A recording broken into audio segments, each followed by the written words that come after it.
Hello and welcome to this week's edition of the National Podcast, normally recorded in our studio at the Bishopbriggs Media Centre, currently recorded from our volunteers' homes.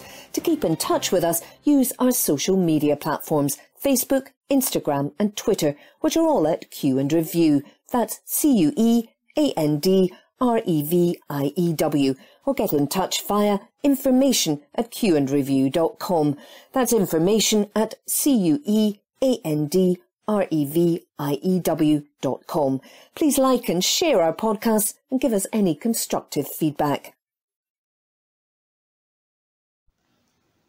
This article is from The National, date 15th August 2022, from the News section. Iran denies involvement in attack on Sir Salman Rushdie in New York, by Adam Robertson. An Iranian government official has denied that Tehran had any involvement in the attack on author Sir Salman Rushdie. On Sunday, it was announced Rushdie had been taken off a ventilator and was talking again as he recovers from being stabbed whilst in the US. Spokesman for Iran's Foreign Ministry, Nasser Kanani, made the remarks in a briefing to journalists. He said, "We, in the instant of the attack on Salman Rushdie in the US, do not consider that anyone deserves blame and accusations except him and his supporters. Nobody has the right to accuse Iran in this regard." Rushdie, 75, was stabbed on Friday while attending an event in western New York and suffered liver damage as well as severed nerves in his arm and an eye, his agent said. The award-winning author has faced death threats over his book, The Satanic Verses, for more than 30 years. Some of the scenes in the 1988 book depict a character modelled on the Prophet Muhammad, which was met with widespread anger from members of the Muslim community. Iran's late supreme leader, Ayatollah Ruhollah Khomeini, had issued a fatwa or Islamic edict demanding Rushdie's death. An Iranian foundation had put up a bounty of over $3 million or £2.5 million for the author. In 1991, Hitoshi Igarashi, who translated the book into Japanese, was murdered. Rushdie's attacker, 24-year-old Hadi Matar, has pleaded not guilty to charges stemming from the assault through his lawyer. Kanani said Iran did not have any other information more than what the American media has reported. The West, condemning the actions of the attacker and in return glorifying the actions of the insulter to Islamic beliefs, is a contradictory attitude, he added. That article was by Adam Robertson. This article is from The National, date 15th August 2022, from the News section. Scotland first in UK to launch support for neurodivergent workers, by Adam Robertson. Scotland has become the first country in the United Kingdom to launch a programme to support neurodivergent workers. Neurodiversity charity Salvation Mind Room Centre has launched its Neuro Inclusion at Work programme, backed by the Scottish Government. It aims to help those with neurodivergence, such as autism, dyslexia and dyspraxia. It is hoped the scheme can reach 1 million workers by 2026 and will support employers to become more aware, informed and empowered to take action to support individuals within their workplace. It is among a total of 13 projects supported by the Scottish Government's Workplace Equality Fund, which aims to address long-standing barriers to the labour market to make Scotland a fair work nation. CEO of Salvation Mindroom Centre, Alan Thornborough, said, "Employers that recognise, embrace and support neurodiversity are poised to attract and retain the best employees. That's why we've introduced the UK's first Neuro Inclusion at Work programme to help forward-thinking employers support and develop a neurodiverse workforce. We know that 15 to 20% of the global population are neurodivergent, and we think there are significant opportunities to enable neurodivergent employees to thrive and for employers to build fully inclusive teams." Commercial law firm Boris Canal and global investment manager Martin Curry will be among the first to partner on the programme. It is hoped training can help break down some of the workplace barriers neurodivergent people can often face. Thornborough added, "Over the next few months, we'll be bringing more partners into the programme. If diversity is important in your workplace, this could be the way to unlock talent and support your team. This is undoubtedly the next step on the way to achieving equality in the workplace. I would urge employers with interest in this space to work with us as we break new ground." Inclusion and Wellbeing Manager at Boris Canal, Emma Smith, said they want to recognise everyone as an individual and create an environment where all our people can succeed. She added, "As part of our work to attract and retain the best talent in the legal sector, we've embedded this in everything we do. We're committed to continuing on our journey to ensure equal opportunity for all, and neuro-inclusion is a natural next step for us. We are proud to be the first organisation to partner Salvation Mindroom Centre's Neuro-Inclusion at Work programme, and are really looking forward to working with the team to drive forward change." That article was by Adam Robertson. This article is from The National, date 15th August 2022, from the Politics section. "The next Prime Minister must make good on pledge to Afghans," by Zaber Zazai, CEO of the Scottish Refugee Council. 1 year ago, the scenes we saw unfolding in Afghanistan were a stark reminder of just how quickly any of us could be forced to flee our homes. Nobody expected the Taliban takeover to happen as quickly as it did, and our international leaders were simply unprepared to respond to the crisis appropriately. Tragically, the reality of daily life has not improved for most Afghans over the past 12 months. Thousands of people are living in truly dire circumstances of oppression and poverty. Recent reports of the standards of medical care available to ordinary families should shock us all. I know how it feels to be forced to leave everything behind in search of safety. I fled Afghanistan in 1999 and arrived in the UK off my own back. There was no organised scheme to help me. More than 20 years later, there are still no functioning safe routes to sanctuary for people seeking safety from Afghanistan. This is simply unacceptable. Every day I wake to messages on my phone from people in desperate need of protection, who risked their lives for democracy and justice. They are still in hiding with no clear ways for them to find safety. People are worried for their lives and those of their families and children. The UK made a commitment to Afghanistan last year, a commitment it sadly has not fulfilled. The next Conservative Party leader and our next Prime Minister must renew that pledge. I call on the next Prime Minister to go beyond paying lip service to supporting the people of Afghanistan and to take meaningful action.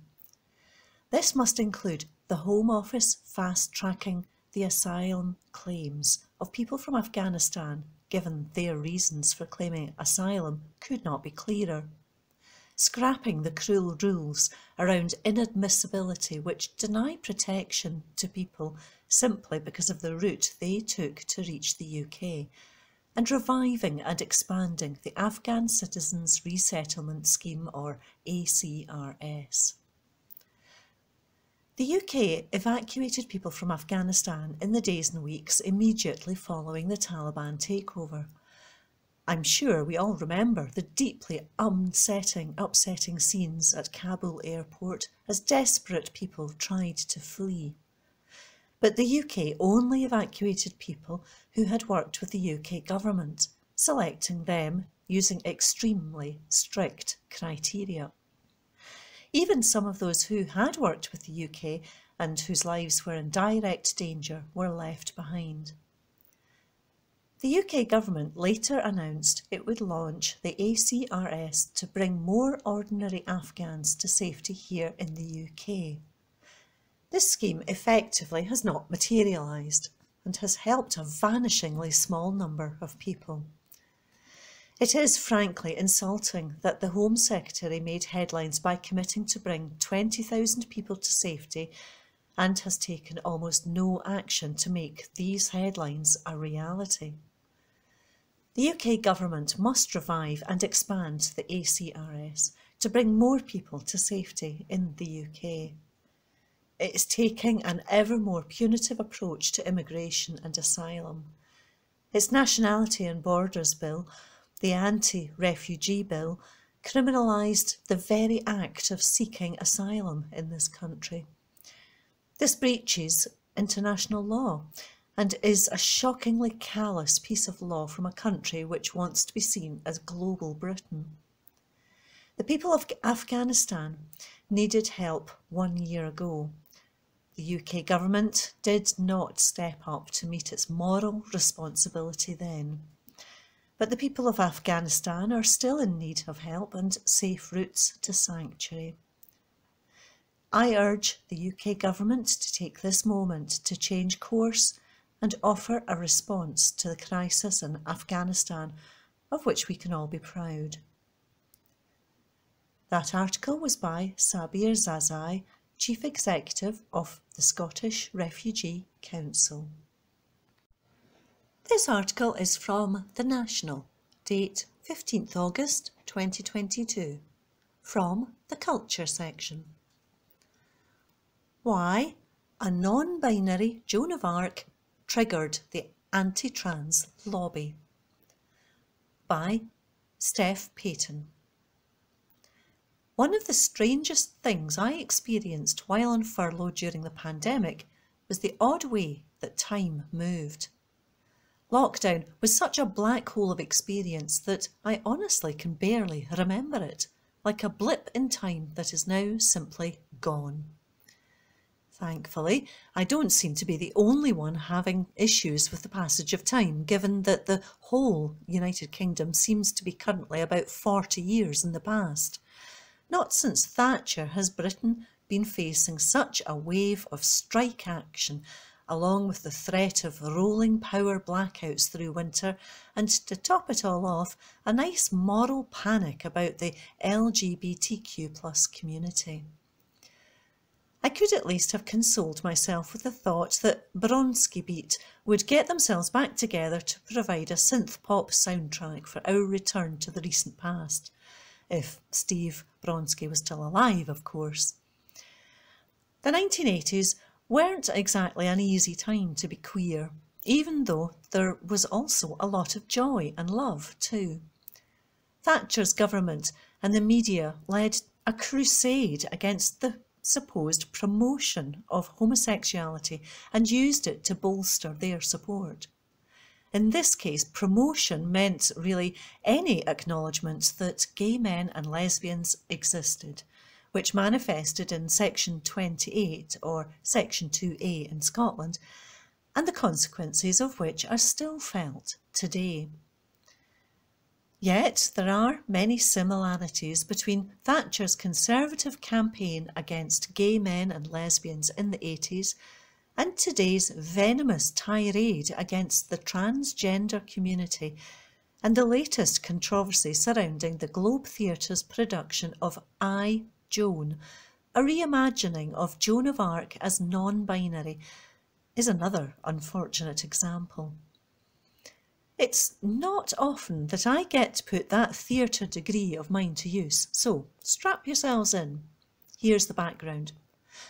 A new Globe Theatre production is telling the story of the French saint from a new perspective, and the anti-trans community is furious about it.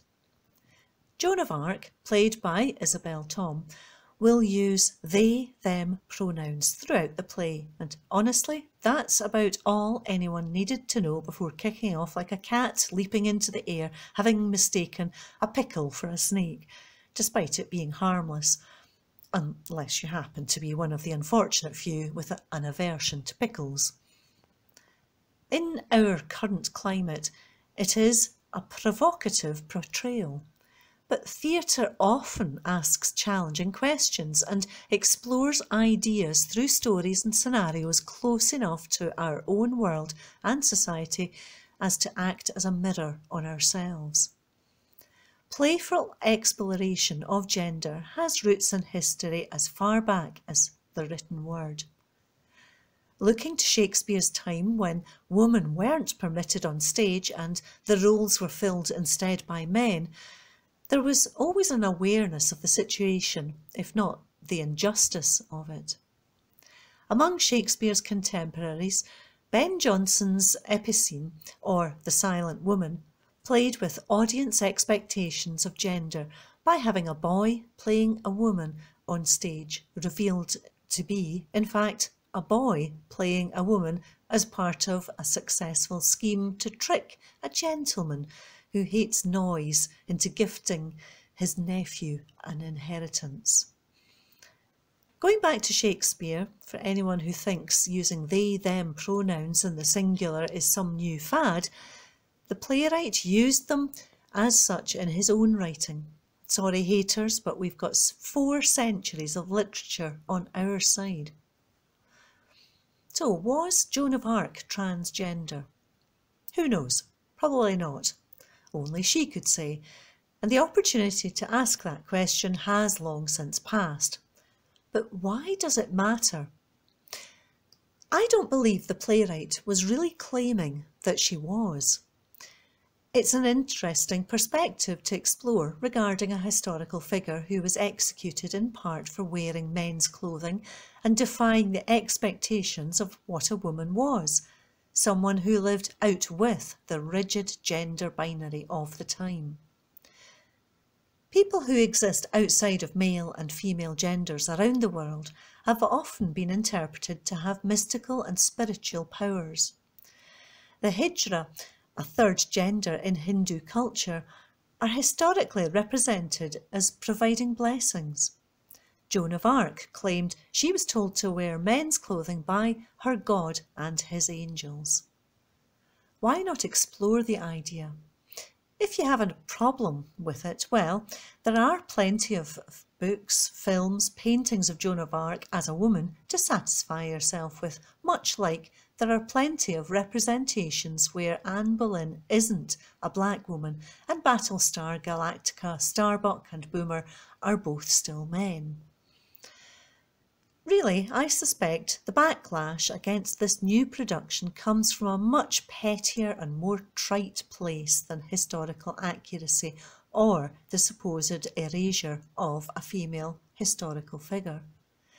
It comes from the same place that led an army of anti-trans activists to complain to the Co-op for daring to have a transgender woman on a Christmas ad, or to oppose the first trans man to appear on EastEnders. In reactionary circles, any representation of transgender identities, much like any gay relationship or black or female lead character is viewed solely as an exercise in political correctness or wokeness. The assumption being that only straight, white, cis men can grace our schemes and stages in a political neutral manner. GB's News' take on the Joan of Arc production was that it was in service solely to inclusivity rather than a perspective that deserved exploration in its own right. Any inclusion of minority groups is viewed solely as ideological, and therefore any piece of media that acknowledges the existence of transgender people and recognises their identity is to be opposed. To accept it is to accept that we exist. That article was by Steph Payton. From the National, Tuesday the 16th of August 2022, from the news section, British gas owner Centrica gets £56 million tax rebate from North Sea operations, by Ninian Wilson. The owner of British Gas received a £56 million tax rebate on its operations in Scottish waters last year. The firm's owner, Centrica, was allowed to use its losses in previous years in its North Sea drilling operations to offset profits it made there in 2021. And, according to analysis by climate group Uplift, Centrica paid Norway £35 million in tax in the same period. This follows intense pressure on the UK government to impose the energy giants with another windfall tax to help households struggling amid the cost of living crisis. The rebate comes as Centrica's profits skyrocketed to £1.3 billion in the first 6 months of 2022, a five-fold increase which was aided by soaring wholesale fuel prices. This is despite a fall in profits in its British Gas division. Tessa Khan, a climate change lawyer and founder of Uplift, said, "It beggars belief that Centrica is essentially taking handouts from the UK in tax rebates, while millions of people can't afford their energy bills. The UK is one of the most profitable places in the world for oil and gas companies. Even with the windfall tax, they still pay less here than the global average." The energy firm said that losses from previous years were connected to its Spirit branch of operations. A Centrica spokesperson added that the firm was expected to pay around £600 million through windfall taxes over the next couple of years. Recently, Keir Starmer has made fresh calls to renew the windfall tax, outlining a £29 billion plan which would freeze the energy price cap at its current level of £1,971 for 6 months from October, a move he claims would save the average household £1,000. However, the plan has been challenged by economists who have warned that it could cost the taxpayer almost as much as the furlough scheme if extended. Despite the raised concerns, Starmer has deflected criticism towards the UK government and Tory leadership hopefuls, saying they had not proposed any credible proposals to tackle the crisis. And the article was by Ninian Wilson. From the National, Tuesday the 16th of August 2022, from the news section, Michael Gove challenged over Brexit lies at Athens airport by passengers in 30-hour delay, by Craig Meehan, multimedia journalist. Michael Gove was confronted over his Brexit lies at an airport on Sunday night after a passenger suffered a 30-hour delay to her flight home. Candida Jones, a former Labour councillor who works for a Labour peer, challenged the former cabinet minister at Athens International Airport in Greece. The London woman had been due to return to Gatwick on Saturday, but her EasyJet flight was postponed until 10:35 p.m. on Sunday due to airport disruption, meaning she didn't reach her destination until 2 a.m. on Monday morning. Jones confronted Gove, who is thought to be holidaying alone after his divorce, accusing him of treating the British people as if we're stupid. The 50-year-old said UK airport delays were compounded by Brexit, as she took the former Levelling Up minister to task. Jones asked Gove to name the opportunities of Brexit, which she said agricultural reforms and the COVID vaccine rollout. She told the Mirror, "I said, come on, this is just ridiculous. There's nothing about being an EU member that in any way impeded us from doing the vaccine rollout sooner. I said, you're a smart guy, I know what you're telling me is not true. and you've got to stop treating the British people as if we're stupid. Jones vented her anger on social media alongside a picture of Gove on his phone in the airport, writing, "Almost 30-hour delay to our at EasyJet flight now. I'm told the problem is a lack of staff due to the pandemic, compounded, in the case of the UK, by Brexit. So it's at least some consolation to find arch-Brexiteer and Michael Gove caught up in the same shitshow." Jones said Gove was polite but very passive-aggressive, as he insisted Brexit was not the cause of the disruption. The former Labour politician also challenged Gove in the infamous £350 million a week vote leave bus used in the EU referendum, as well as running through some of the other lies of the campaign. Jones said she was polite to the politician, but added that as a public servant, he must be held to account. Jones said, "Gove said I'm on my holiday and this is not the appropriate place for this conversation. That was the gist. I said yes, and I'm on my holiday and I spent 30 hours trying to get home."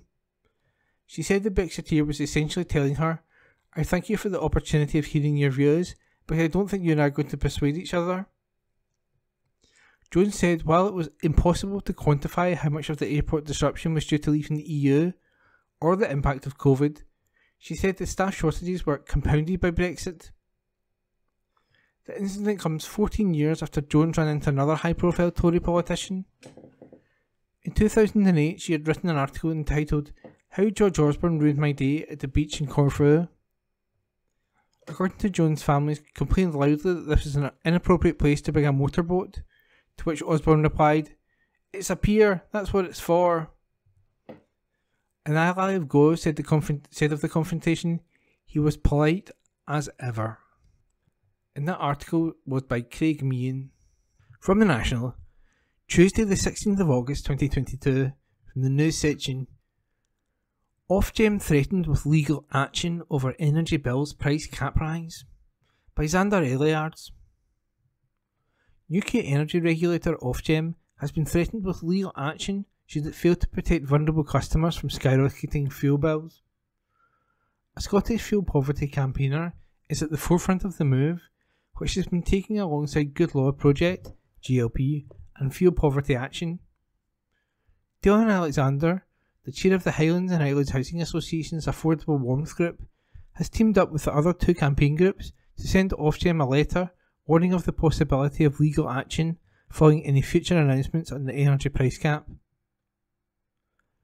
In April, the cap on energy prices imposed by Ofgem was raised by 54% to £1,971. An announcement is expected on August 26, which will see the price cap raised again from October. Ofgem has predicted this new cap could be around £2,800, while consultancy firm Cornwall Insight say it could be as high as £3,580. Auxilion, another energy consultancy, has predicted that the cap could rise to as much as £5,000 in April 2023, by which point Ofgem has said it will be issuing quarterly revisions to the cap, rather than every 6 months. In their 20-page pre-action letter to the energy regulator, the campaigners say that Ofgem will have failed in its legal duty to make protecting customers its principal objective if it allows such steep rises to go ahead. The letter alleges Ofgem has misdirected itself and failed to carry out an impact assessment, including a related consultation process, before deciding to increase the energy price cap, as it was required to do so by S.4AA3A-D of the Gas Act 1986 and S.3A3A-D of the Electricity Act 1989.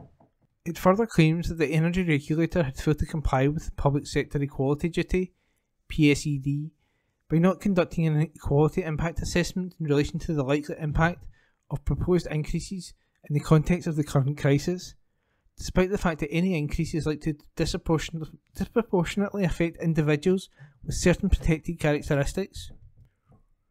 The campaign groups say that the legal action will be taken swiftly if a large rise in fuel bills is announced on August 26th without the concerns having been addressed. Particular worries are raised about people who live in off-gas areas, such as Shetland, whose energy costs are much higher. Joe Mollum, the director of Good Law Project, said, Ofgem has the power to protect vulnerable people from the devastating increases in energy costs, and we think they should use them. Having failed to properly assess the risks, they don't seem to be planning any steps to protect vulnerable groups. We hope we're wrong and that Ofgem is doing all this behind the scenes, but we don't want to wait for the 26th of August announcement to find out. We've put them on notice that if they don't promptly comply with their legal duties before announcing the next increase, we'll be ready to challenge it straight away.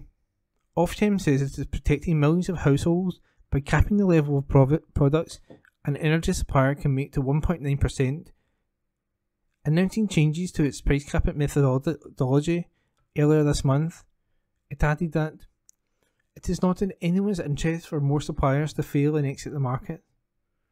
It went on, ultimately, energy has to be paid for in full, and the price cap has to reflect the cost to the supplier of buying it wholesale and supplying it to homes.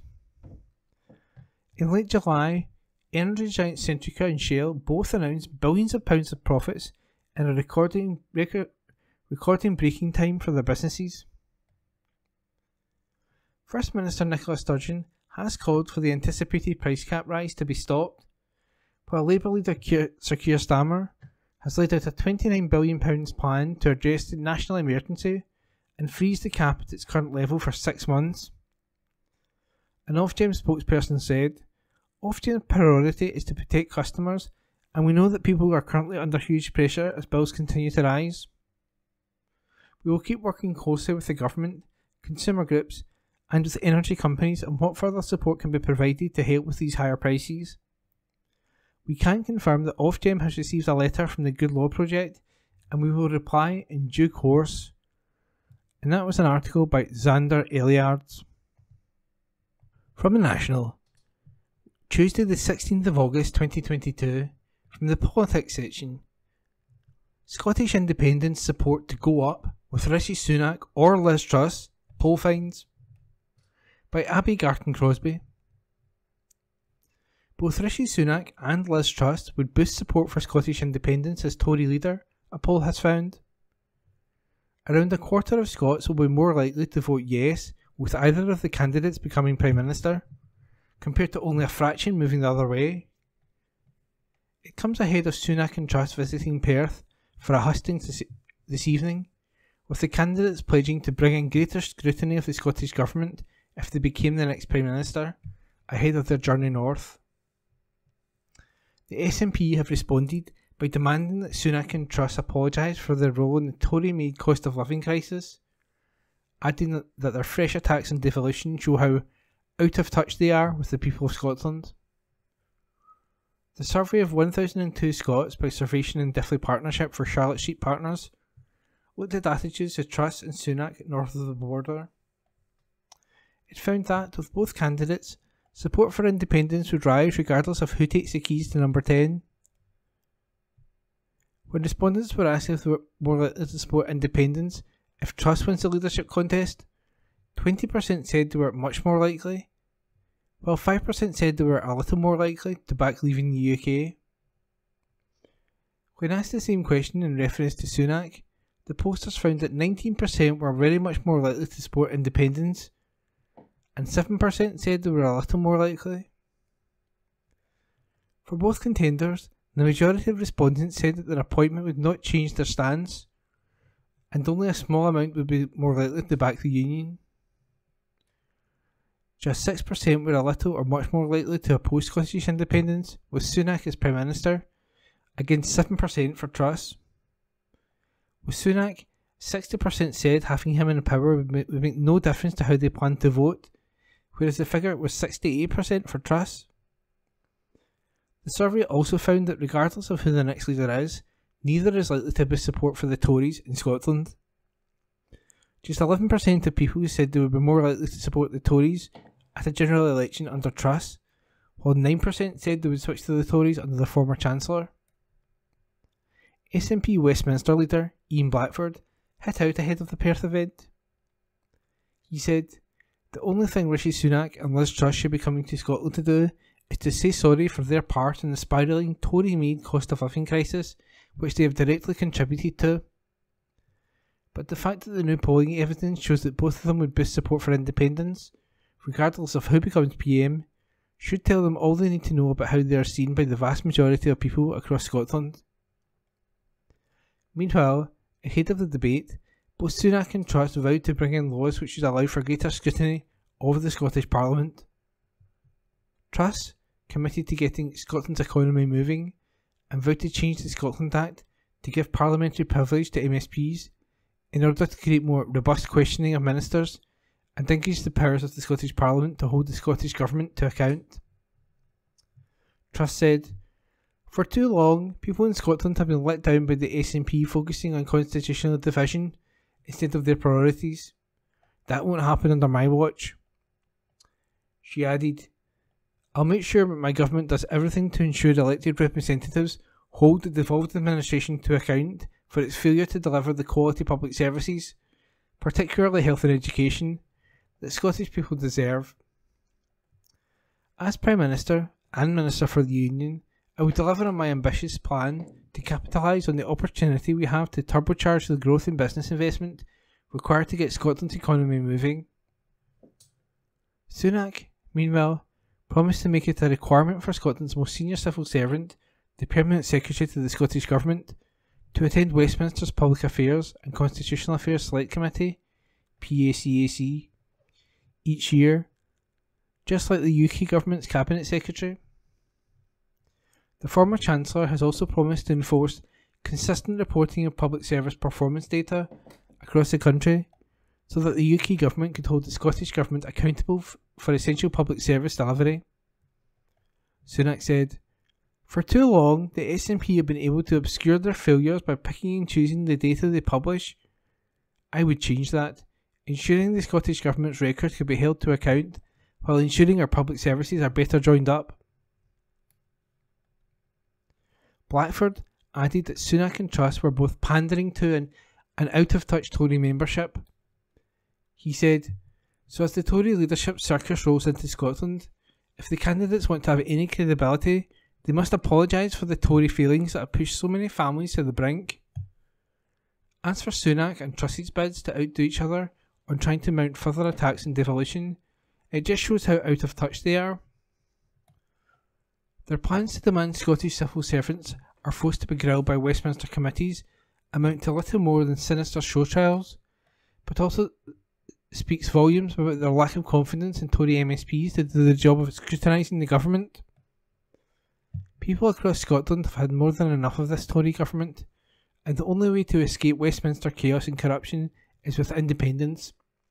During the cost of living crisis, many neighbouring countries have capped energy price increases, cut VAT in bills, and offered meaningful financial support to the most vulnerable. The UK Tory government has sat on its hands, and both Rishi Sunak and Liz Truss have said nothing.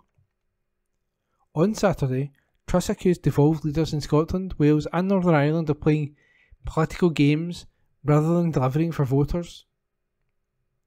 Her comments came after she sparked controversy by denouncing Scotland's First Minister Nicola Sturgeon as an attention seeker, suggesting she would ignore her demands for a fresh referendum on independence. And that article was by Abby Garton Crosby. From The National, Tuesday the 16th of August 2022, from the Culture section, interview, comedian Jamie MacDonald on being blind. It's an asset for my comedy. By Adam Robertson. Scottish comedian Jamie MacDonald says he's using his blindness as an asset in his run at this year's Edinburgh Fringe. Originally from Glasgow, the star of Radio 4's Life in the Blink and comedy series The Scots is currently performing his latest show, Reasonably Adjusted. MacDonald has had quite the career trajectory, having initially studied ancient history at the University of St Andrews before going on to work in the banking sector in London. He told The National, "I came out of university not knowing what I wanted to do.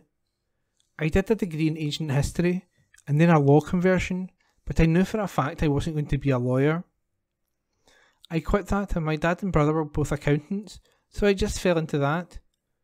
I didn't like it, but I was in Shoreditch in London where they had the Comedy Cafe. The credit crunch hit, and, to be honest, it was a good thing for me, because I don't know if I would have quit. I didn't instantly get into stand-up. I was doing bits of writing here and there, and some voiceover stuff, but eventually did my first Fringe show in 2013. McDonald says that, as a family, they never really talked about politics round the table, but instead tried to make each other laugh.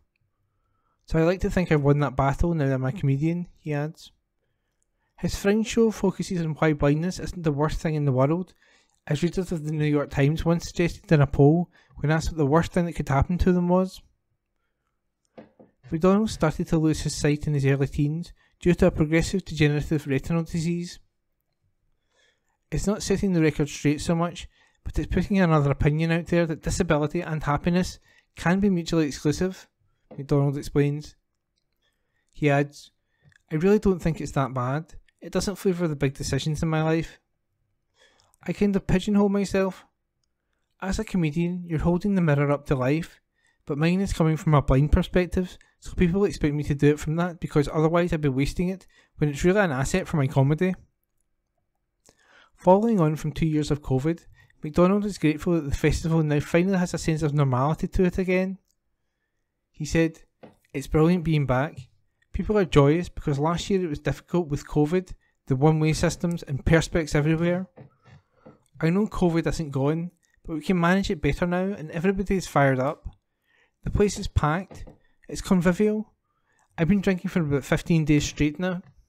As a comedian, he also had some thoughts on the recent controversy surrounding performer Jerry Sadowitz, who had his show cancelled owing to numerous complaints made to the Pleasance Theatre. Sadowitz has since released a statement about the show's cancellation in which he said, I ask nobody to agree with anything I say or do on stage.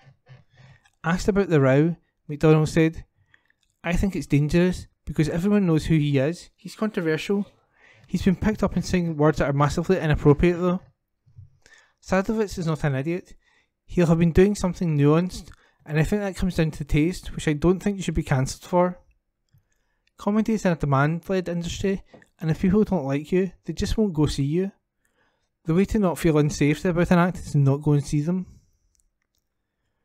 After the Fringe, McDonald said he will be making an appearance in the next season of popular quiz show QI, before going back to doing weekends in mad places all over the country.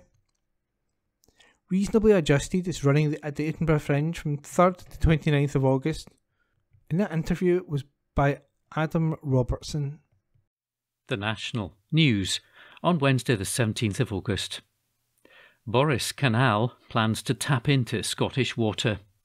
An article written by Laura Webster.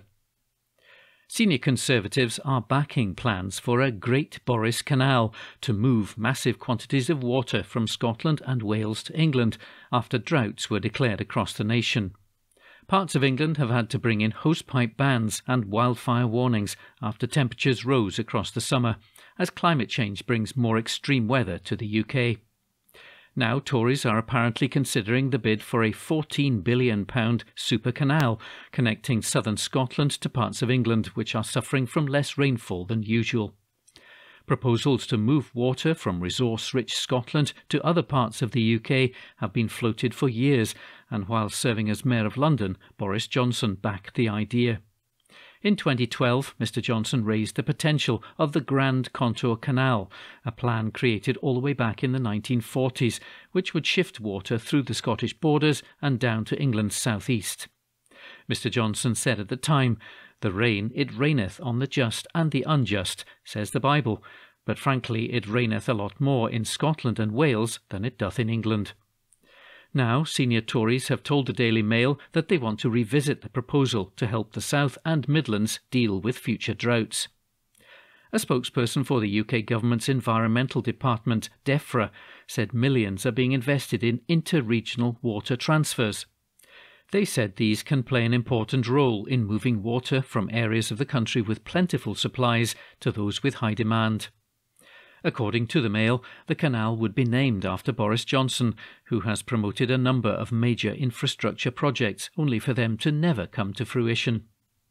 Dominic Cummings, the Prime Minister's former senior adviser, claimed last year that Mr Johnson is obsessed with infrastructure projects to serve as a monument to him, comparing them to big projects designed by Roman emperors, such as the Hadrian's Wall. Mr Johnson's failed Garden Bridge cost a whopping £53 million, with £43 million of that being public cash. He also promoted the idea of a bridge connecting Scotland to Northern Ireland, which a feasibility study found could cost £335 billion. The construction would have been fraught with difficulties, including that the build would take decades and have to go through part of the ocean filled with tons of munitions. This Boris Canal would apparently be built along the 310-foot contour of land from Kielder Water Reservoir and travel down to the Midlands and south, before being extended north and west to create a natural water grid connecting Wales, Scotland and England. According to engineers, the water would be moved along a gentle gradient to avoid the need for expensive pumping mechanisms. However, the estimated cost of £14 billion provided 8 years ago, which is likely to be significantly higher now, and the project's feasibility have been cited as reasons for the scheme never having gone ahead. Green MSP Mark Ruskell told us whether it was the London Garden Bridge proposal he wasted £40 million on and didn't build, or his botched proposals for a tunnel to Northern Ireland, it seems that every grand infrastructure project linked to Boris Johnson ends in failure. An article written by Laura Webster. The National News on Wednesday the 17th of August. Couple tried to escape Cameron House hotel blaze via window. An article written by Gregor Young. 2 men who died after being stuck in a burning hotel had tried to smash open a window to escape the inferno, an inquiry has heard.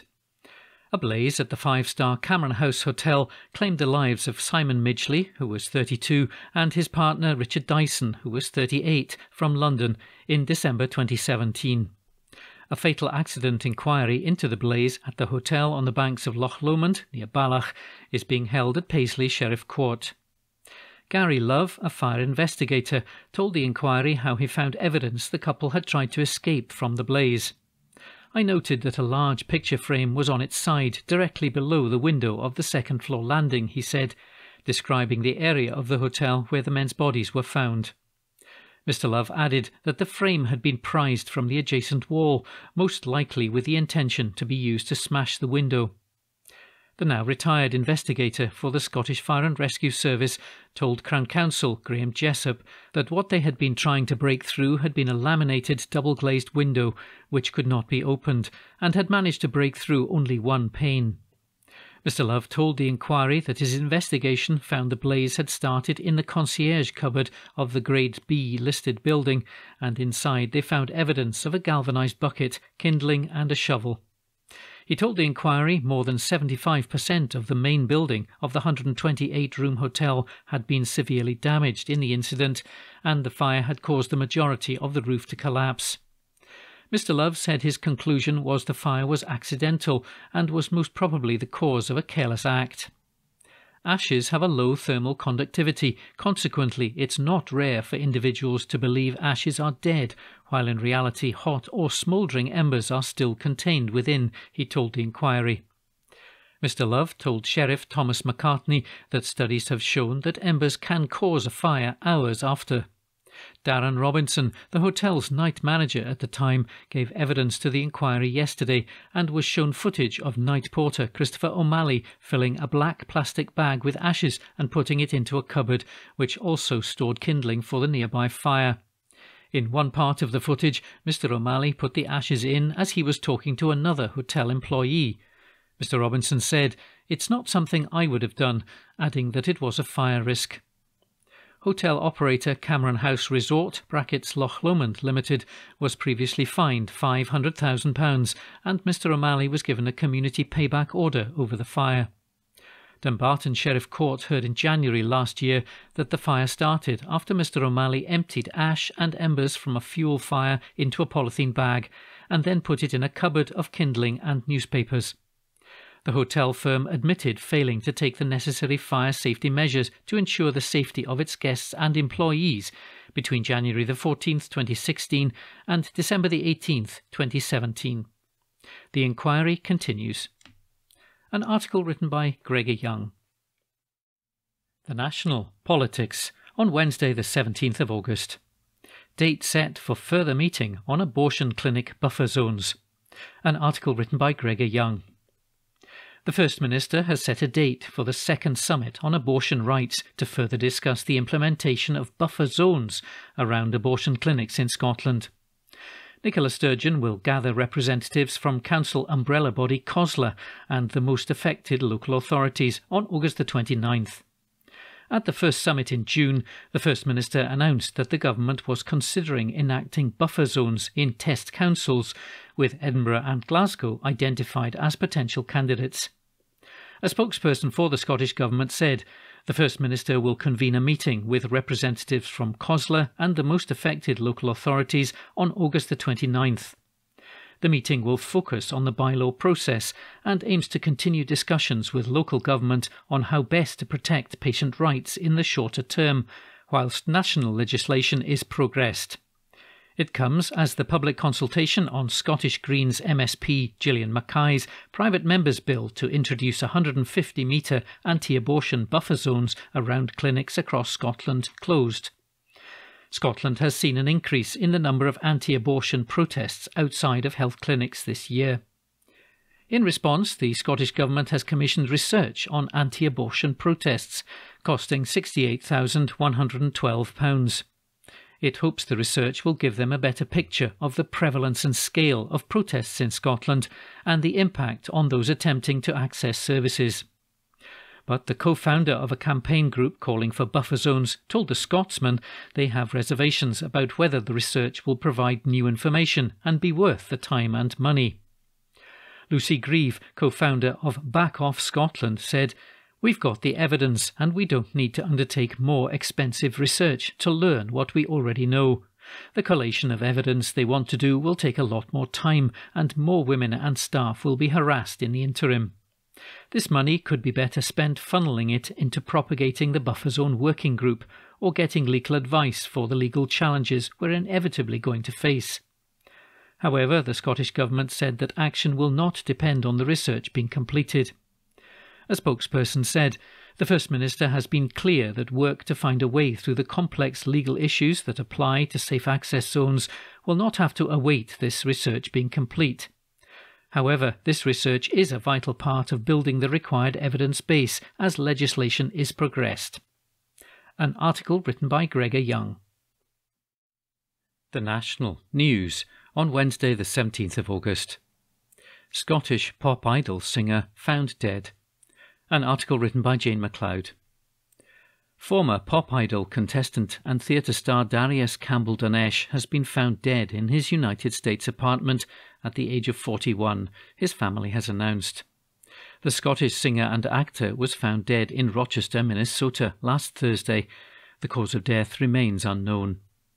A statement said, "It's with great sadness that we announce the passing of Darius Campbell-Danesh. Darius was found unresponsive in bed in his apartment room in Rochester, Minnesota, and was pronounced dead in the afternoon by the local medical examiner's office. The local police department has confirmed that there were no signs of intent or suspicious circumstances. The cause of his sudden death is unknown at this stage while medical examinations continue. We ask that you kindly respect our wishes for privacy at this time while we come to terms with the tragic loss of our son and brother." The singer-songwriter and actor was known as Darius Danesh when he made his first bid for fame in ITV shows Pop Stars in 2001 and also appeared on the first Pop Idol, which was won by Will Young. After Pop Idol, Campbell-Danesh turned down Simon Cowell's offer of a record deal and signed with producer Steve Lillywhite, whose credits include U2 and the Rolling Stones. His debut single, Colourblind, was released in July 2002 and went straight to number 1, marking the start of a run of top 10 releases. He went on to forge a successful stage career, appearing in Chicago as Billy Flynn in 2 runs of the production, as well as Guys and Dolls, Gone with the Wind, and more in the West End. He lived in the United States and found love with Canadian actress Natasha Henstridge, whose films include sci-fi hit Species. The couple married in 2011 at the San Isidro Ranch in Santa Barbara, California, but were divorced a few years later. Campbell Dinesh was born in Glasgow to a Scottish mother and an Iranian father. The eldest of 3 boys, he attended Bearsden Primary School before studying English literature and philosophy at the University of Edinburgh. Although he found fame as Darius Dinesh, he later changed his name to incorporate his mother Avril's maiden name, Campbell, after an emotional visit to his grandfather in a Paisley nursing home made him reflect on his Scottish heritage. Television and radio presenter Nicky Chapman, who was a judge on Pop Stars while Campbell Dinesh was a contestant on the show in 2001, tweeted, "There will only ever be one Darius Campbell Dinesh. A true gent with a kind soul and a mischievous twinkle in his eye. From that eventful first audition on Pop Stars to him kindly inviting me to see him perform on the West End stage." Our thoughts are with his family at this sad time. An article written by Jane MacLeod. The National News on Wednesday the 17th of August. Nicola Sturgeon to hold urgent summit with energy firms. An article written by Xander Elliards. The First Minister is to hold an urgent summit with energy firms amid concerns that more than 1/3 of Scottish households will be in fuel poverty come October. UK energy regulator Ofgem is due to announce a rise in the price cap on August the 26th to come into effect on October the 1st, with fears this could be as high as £3,580, an 80% increase on the current £1,971 price cap. Ofgem has estimated that the rise will be slightly smaller, but still take the price cap up to £2,800, which is a 42% increase from October. The Scottish Government said that even this lower rate could put as many as 36% of Scottish households into fuel poverty, meaning that they spend more than 10% of their income on energy after housing costs have been deducted. First Minister Nicola Sturgeon, who previously called for the UK government to intervene and prevent the price cap going up, has said that a summit with energy firms and consumer groups will be convened to discuss the issue. Her government has said that the major energy suppliers, including Scottish Power, OVO Energy, Centrica, Octopus Energy and E.ON, as well as industry bodies and key consumer and poverty organisations, will attend. While no date for the meeting has been confirmed, it will be before any price cap rise is announced on August the 26th. Announcing the meeting, the First Minister again called on the Tory government to take action now, saying key levers to tackle the crisis lay in their hands. A similar meeting held between outgoing Prime Minister Boris Johnson and energy suppliers earlier in the month led to no new support for struggling households. Ms Sturgeon said, "I know that this is an incredibly unsettling time for households and energy consumers across Scotland, and the Scottish Government will continue to do everything we can to support those affected.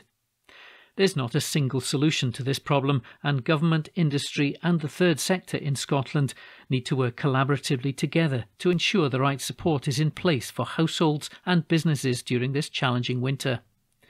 This could include improving the availability of help and advice and considering a more compassionate approach to debt management." However, it remains the case that the powers and resources needed to tackle this emergency on the scale required, access to borrowing, welfare, VAT on fuel, taxation of windfall profits, regulation of the energy market, all lie with the UK government. Only the UK government can access and make available resources on the scale required. They need to take action now. As I said last week, a first step would be to cancel the energy price cap rise this autumn. Fraser Scott, CEO of Energy Action Scotland, said, "With our colleagues at the Poverty Alliance, we welcome the First Minister's intervention in gathering energy companies together to talk how we can best support households struggling to afford spiralling energy bills." Fuel poverty will affect over 1 million Scottish households this winter, requiring urgent intervention focused on targeting those most in need. Cold, damp homes affect health and well-being and will put thousands of lives at risk, as well as adding additional pressure to the NHS, making this a vital intervention for Scotland. Mr Scott's estimate for fuel poverty affecting more than 1 million homes is worse than the Scottish Government's, which said it calculated that 906,000 households will be in fuel poverty in October 2022. Peter Kelly, director of the Poverty Alliance, also welcomed the news, adding that lives would be at risk if no action was taken to address the energy crisis before winter. The situation could scarcely be more urgent, Mr Kelly added. An article written by Xander Eliads. The National News on Wednesday the 17th of August. Police in Scotland agree to pay rise following dispute. An article written by Adam Robertson. Police officers in Scotland have agreed to an improved pay offer just weeks after they rejected a derisory offer of £565. All ranks across the force will receive a 5% pay rise backdated to April the 1st, as well as a similar increase in allowances. The decision was welcomed by Police Scotland's Chief Constable, Sir Ian Livingstone. General Secretary of the Scottish Police Federation, Callum Steele, who represented staff in the negotiations, said it would help to mitigate the cost of living pressures, but not fully overcome them. The pay rise reflects what was offered to officers in England in July. In a letter to officers, Mr Steele described the latest offer as a substantial improvement on the initial offer, which worked out at 1.4%. He continued, "The staff side has been cognizant throughout this entire process of the importance of securing the best possible settlement for police officers against a backdrop of the most severe economic circumstances in almost 50 years. In reaching an agreement, the staff side recognises that whilst this increase in pay will mitigate some of the cost of living pressures faced by police officers, it will not entirely address them. By law, police officers are unable to take industrial action, but members of the Federation, which represents rank-and-file officers, withdrew all goodwill in June. It meant that the body's 17,500 members, amongst other things, did not start shifts early or take radio equipment home with them at the end of their shift. On Tuesday, Mr Steele said the pay talks were the toughest round of industrial negotiations in the police since the 1970s. He told BBC Radio's Good Morning Scotland, "The fact police officers took the action to get us to this substantially improved position, an additional 3.6% on top of the starting point, is in itself a remarkable achievement by our members." Mr Steele rejected suggestions that tackling crime would suffer if the pay deal contributed to budgets being stretched. He added, "The notion that that's necessarily going to mean police are going to be giving up on crime, I think, is a bit far-fetched." The Federation's General Secretary also said on the programme that the years ahead would be very challenging for the public sector. The Police Negotiating Board has been handling negotiations between the staff side, the Federation, the Association of Scottish Police Superintendents, and the Scottish Chief Police Officers Staff Association, and the official side. Chief Constable Sir Ian Livingstone said, "Officers work tirelessly every day to keep people safe across the country, and it's right that their commitment to public service is recognised and rewarded. I'm pleased the Police Negotiating Board has reached agreement on this, particularly at a time when officers are concerned about the cost of living crisis and its impact on them and their families." An article written by Adam Robertson. The National News on Wednesday the 17th of August. Positive results for city's 20-mile-an-hour speed limit. An article written by Sean Bell.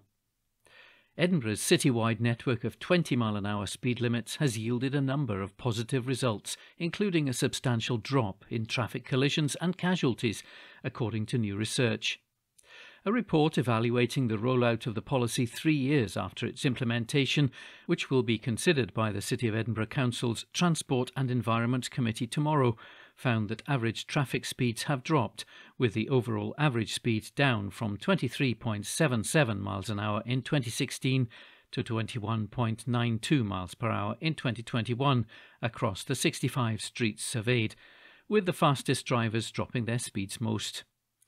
For every 1 mile an hour fall in speed, the research indicates a 5% reduction in accidents, while those accidents which do occur at lower speeds result in less severe injuries. Road traffic collisions have also fallen by 30% in the 36 months after the policy's introduction, with an attendant 31% drop in casualties, while the percentage of residents cycling at least once a week has gradually increased. Although a downward trend in harmful nitrogen dioxide emissions has also been noted, this reflects national statistics showing a reduction of pollutants around the country. Coupled with the atypical nature of 2020 due to the COVID-19 pandemic, results concerning air quality may be less than definitive. Edinburgh's Transport and Environment convener, Councillor Scott Arthur, commented that he was committed to achieving Vision Zero, where traffic fatalities and severe injuries are eliminated, and hoped that the committee would agree to consult residents on the biggest and boldest expansion to the city's 20-mile-an-hour network since its introduction. Speaking to the National, Anna Semlyan, campaign manager for the 20's Plenty for Us group, said, Edinburgh has led in Scotland on 20-mile-an-hour limits. Speed reduction is at the cornerstone of better, safer, more sociable places for people out and about. An article written by Sean Bell. The National. Politics on Wednesday the 17th of August. RMT's Mick Lynch says will of Scotland must be expressed on independence. An exclusive article written by Xander Elliotts. The will of the Scottish people on independence has got to be expressed, Mick Lynch has said. The General Secretary of the National Union of Rail, Maritime and Transport Workers, or RMT, told The National that the constitutional debate was for Scotland to sort out, and I'll be happy to assist in that in our union. Mr Lynch, who shot to fame during June's rail strikes with his no-nonsense approach to interviews with prominent figures in the UK media, including Sky's Kay Burley and Talk TV's Piers Morgan, was speaking at an RMT meeting held in Glasgow's Renfield Centre on Tuesday evening when he made the comments. The union boss, who represents some 80,000 members, was appearing alongside other leading trade unionists in front of a packed-out hall, with the crowd spilling out into the hallways from the roughly 250-capacity Blytheswood Hall. Talking to the National before the event began, Mr Lynch was asked about whether he thought Scotland had the right to hold a second independence referendum. He said, "The future of Scotland and its constitution is a matter for the Scottish people. I'm not going to come to Scotland and tell people what they should do, and that the holding of a referendum is a matter to be decided democratically through all the means that the Scottish people have, through debate, and if that means a referendum at the end, then that's what'll happen. But it's got to be the will of the Scottish people that's expressed, and it's not for me to come up from London and wade into that debate. That's for Scotland to sort out, and I'll be happy to assist in that in our union. We did that before on the last referendum. We're a democratic union and we'll go where democracy takes us." Asked what he thought of politicians who come up from London and wade into the independence debate, Mr Lynch said he and his RMT union respect the rights of the Scottish people and the rights of Scottish democracy. It's up to the Scottish people what they want to do with their own country, he added. Ros Foyer, the General Secretary of the Scottish Trades Union Congress, which represents some 540,000 Scots workers, also spoke at the event.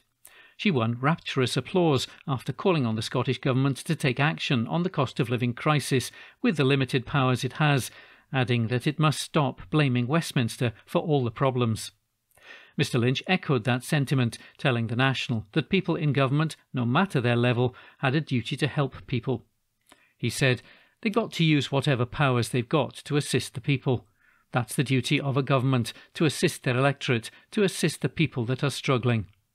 Whatever powers the Scottish Government has, they've all got to put their shoulders to the wheel and show that they're supporting working people in a time of struggle."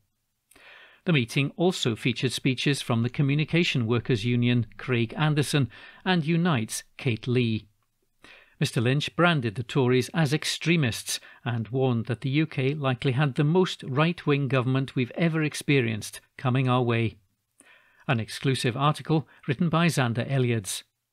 The National, August 18. John Curtis gives verdict on Scottish Labour winning 25 Westminster seats. Report by Xander Elliotts. There is nothing which suggests Scottish Labour could win 25 seats at the next general election, in a new report making the claim, Professor John Curtis has said.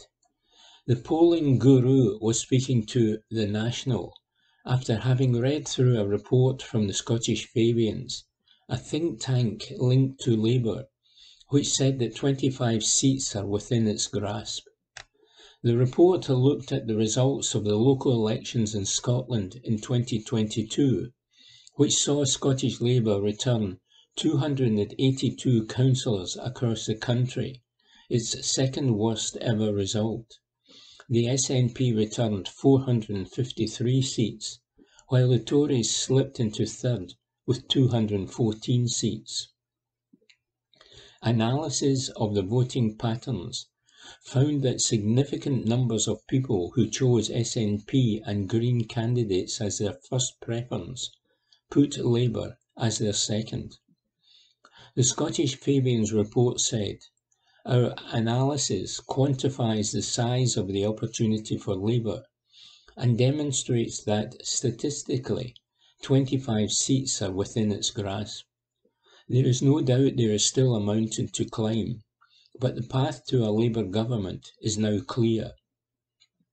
However, the local elections were specifically focused on local issues, while the next general election is more likely to be focused on the Constitution. If the Supreme Court rejects a bid from the Scottish Government to legislate for Inde Ref 2, the SNP plan to fight the election on the single issue of independence. Curtis, the president of the British Polling Council, told The National, "The Labour Party loses out the more that the constitutional issue polarises. There's nothing in this paper that indicates that the Labour Party will necessarily be more successful than it has been in the past." He said the chances of the party hinged on changing the agenda. And he continued, "The thing they seem to be doing is saying, look, a lot of SNP and Green voters put a Labour candidate somewhere in their second preferences. Therefore, these people appear to be accessible. The big step from that to saying that these are people who are necessarily going to be accessible to Labour is that in the 2021 Holyrood election, the constitutional divide was absolutely fundamental. The question that faces the Labour Party is, can they change the agenda for the electorate north of the border? The Unionist vote is fragmented. The Nationalist vote is largely behind the SNP, so the party won't make big gains unless Labour can persuade people that the constitutional issue is not that central. And they'll be trying to do it at a time when, on the Nationalist side, they will try to say to people, this is absolutely the crucial issue. The Scottish Fabians report said that it would be impossible to win the 25 seats needed for a Labour government without winning votes from the SNP. However, Curtis suggested that the constitutional question may be too central for this to happen, but added that Labour could benefit in areas where some of the SNP vote instead went to Green candidates. He went on, "The headline is that there are only 3 constituencies, one of which they've already got, where they think they might be ahead on the votes. One of the things to note, of course, is that a lot of the constituencies that they say either they would win or would be competitive on first preferences are in Glasgow." The polling experts suggested that Glasgow was a special case and that it would be very difficult to dislodge the SNP. He said voters who supported Greens in the local elections could revert to the SNP. Asked if there was any truth to the claims that Labour will need to win a raft of seats in Scotland in order to win power in Westminster, Curtis said it would certainly make the challenge easier. The Strathclyde University professor said that if Labour only returned a single Scottish MP, they would need a 12-point lead over the Tories to win a majority. However, he said that required lead would shrink and shrink the more seats were won from the SNP north of the border. Report by Xander Eliads. The National, August 18. People with COVID could initially face greater mental health risks. Report by Adam Robertson. People with COVID-19 continue to face an increased risk of developing neurological psychiatric conditions such as dementia, according to new research. There is also an increased risk of anxiety and depression in adults, but this subsides within 2 months of infection and over 2 years is no more likely than after other respiratory infections. The study of some 1.25 million people diagnosed with coronavirus found children were more likely to be diagnosed with certain conditions, including seizures and psychotic disorders. However, the likelihood of most diagnoses after COVID was lower than in adults.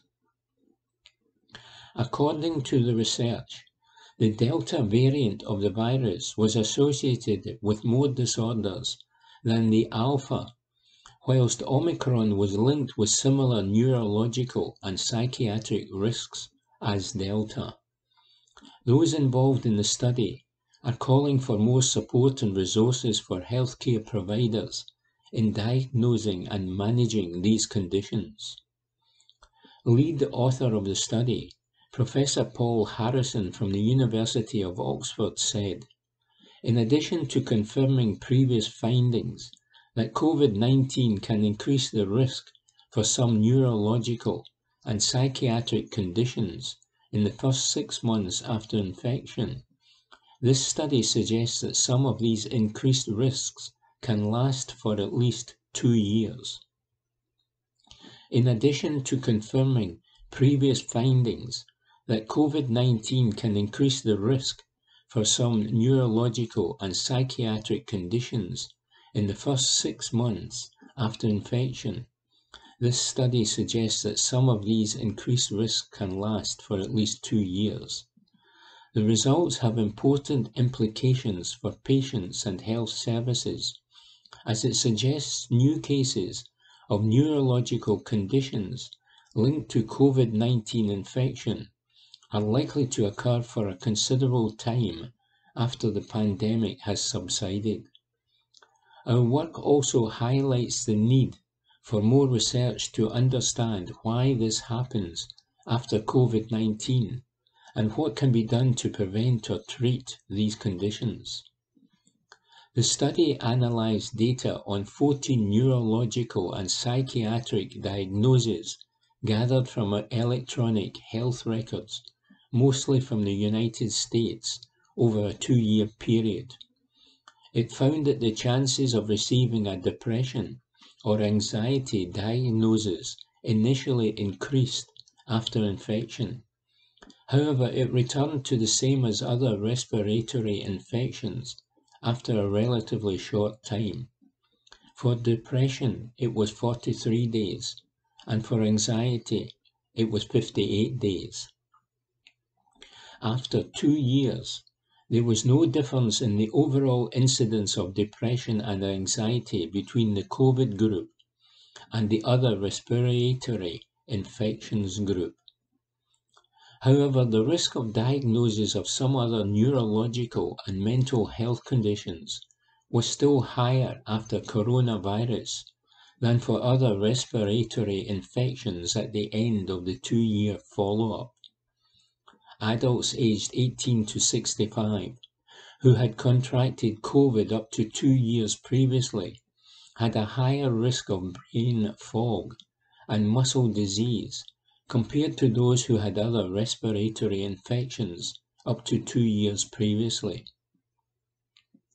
The research also showed a higher occurrence of brain fog, 1,540 cases per 10,000 people, dementia, 450 cases per 10,000 people, and a psychotic disorder, 85 cases per 10,000 people in adults aged 65 and over who had COVID up to 2 years previously, compared to those who previously had a different respiratory infection. Harrison said that whilst the numbers are not trivial, they are not huge, and should be set against the increasing burden of mental health issues which have occurred in the whole population as a result of the pandemic. Report by Adam Robertson. The National, August 18. Lomond Bank's development wins support of community charities in Balloch. Report by Xander Elliott. Plans to put a tourism and leisure complex on the southern banks of Loch Lomond have won the support of a key local heritage and conservative charity. Friends of Loch Lomond and the Trossachs, an independent charity set up in 1978 to oppose the construction of an energy plant near Ben Lomond, has given its backing to the controversial Lomond Bank's development. The charity's chair, James Fraser, said that the idea the £40 million building work would be on a virgin area of Loch Lomond was untrue, and told the National the finished development could see significant benefits for the Balloch area. However, the support of the 500-member charity comes with caveats. In a submission to the National Park Authority, the Friends of Loch Lomond and the Trossachs say the project should be greenlit subject to stringent planning conditions, including a guarantee of community use of the recreation facilities and the adoption of a transport action plan. The original proposals, which were withdrawn in September 2019, were redesigned and resubmitted in early 2022. The fresh application for the Lomond Bank site includes hotels, lodges, restaurants, cafes, shops, a craft brewery, a water park, and external activity areas, such as children's play zones and a monorail. The plans have faced a strong opposition, not least from the Scottish Greens. The party set up a campaign urging people to lodge their objections to the plans in late July. It received more than 20,000 sign-ups over the first weekend. West of Scotland MSP Ross Greer said that more than 32,000 objections have now been lodged, adding it was absolutely clear where local people stand. He went on, Flamingo Land was forced to withdraw its application following the overwhelming opposition of the local community and Loch Lomond's supporters across the country. It was the most unpopular planning proposal in the history of Scotland, and this second attempt is no different. Local residents have repeatedly proposed a range of potential alternative uses for the site, which could boost the social and economic well-being of the area, maintain easy public access, and protect the world-famous natural landscape. But site owner Scottish Enterprise has so far been unwilling to deal with anyone other than the Yorkshire-based theme park operator, whose only interest is turning a profit. Charity Chair Fraser said, "We have carefully considered the latest outline planning application for this strategically important site, which, in our view, is the optimum and possibly last location on Loch Lomond site for major tourist and recreation development, as it has the benefit of being right next to a public transport hub with easily accessible rail, bus and water bus services. It has also been zoned for tourist and leisure development in local development plans and various policy documents for a considerable period, and was bought back in the 1990s by Scottish Enterprise for this purpose after decades of being blighted industrial derelict land. We welcome the plans coming forward for Balloch at the present time, as the village is facing an uncertain and challenging future as a thriving tourist destination. Despite the village being one of the main gateways to the Loch Lomond and the Trossachs National Park, it is not realising its full tourism potential as a green and sustainable must-visit tourist destination. The charity further said that examples such as Centre Parks and Lake Garda in Italy showed how developments could move away from cars to more sustainable travel. The intervention comes as the prospective Lomond Bank's developers hailed further community support for the plan, including from the chair of the Maid of the Loch charity, Ian Robertson. The Maid of the Loch charity is involved in renovating the paddle steamer, which operated on Lomond's waters for 29 years. Robertson said, "The Board of Trustees have met, and we believe that this new application answers many of the questions that were raised the last time this project looked to get off the ground. As a board, we have considered it carefully and believe that the Lomond Bank's concept fits both with the local area and what the Maid of the Loch is trying to achieve. In an area that has lost so many jobs over the years, it is important that local people benefit from a successful development that complements the wider area, and we believe that the proposed Lomond Bank's plans will do just that. We hope that if successful, the developers will work with both us and other local businesses in making Balloch a place that people want to visit, stay, and spend money in." Jim Patterson, the development director for the project, said it would create a world-class eco-tourism destination, and he continued, "It will bring jobs to the area, boost the local economy, and provide a strong and sustainable development that will help both regenerate and support West Dunbartonshire in the future." Having facilitated extensive public consultations prior to submission, we have listened carefully to a range of opinions, including local people, businesses, and other stakeholders, and have reflected these in our submission. Throughout the process, we have reiterated our commitment to working closely with businesses to ensure that the local area will benefit from the development throughout, and we believe that Lomond Banks will create something that is fitting for the area and is sympathetic to its important location at the gateway of Loch Lomond. Report by Xander Elliarts. And that was this week's The National Podcast, normally recorded in our studio at the Bishopbriggs Media Centre, currently recorded from our volunteers' homes with the publisher's kind permission. Thanks for listening.